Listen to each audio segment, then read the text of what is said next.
Hamilton. But there's another really important day, the most important day of all.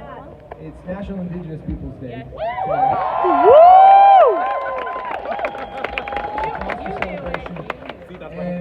And we were talking to some friends in the Indigenous community about the best way to do land acknowledgements. And I was talking to our friend Matthew Wildcat, who's a professor of Indigenous Studies at University of Alberta. He's married to a Hamilton gal. And he said, you know, the best thing we can do for land acknowledgements is have somebody who's not from the Indigenous community speak to it and think about what the day represents and what the day is supposed to mean to us.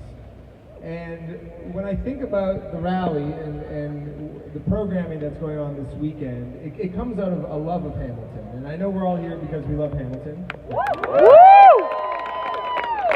But the reality is there's been people that have loved Hamilton for over 10,000 years, long before we got here. And I think it's a really important time to be able to reflect on their teachings and what we've learned from them, and also our path to reconciliation. And when I was talking to Matthew, he said, you know, really think about the moment when we started to really learn about residential schools and reckoning with our history. And I think when I think about a land acknowledgement, I think of it as a practice, I think of it as a meditation, and I think of it as not just a thing that should happen once a year on Indigenous Peoples Day. I think of it as something that should happen in our daily lives, because the best way to build a strong community is to think about the people that we live with, and to think about Indigenous people's good teachings, how we think about the land and how we think about the water. And the best part about Hamilton is when we lift each other up. And I think today is a day about that. So our commitment on National Indigenous Peoples Day is not to make it a once-a-year thing. It's to make an everyday effort.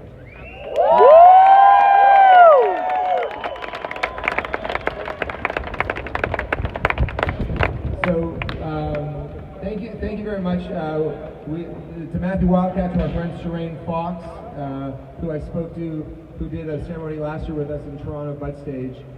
It was their wise words that encouraged this, and this is a new experience for me, but we welcome this kind of opportunity to feel more connected to our neighbors, to our brothers and sisters.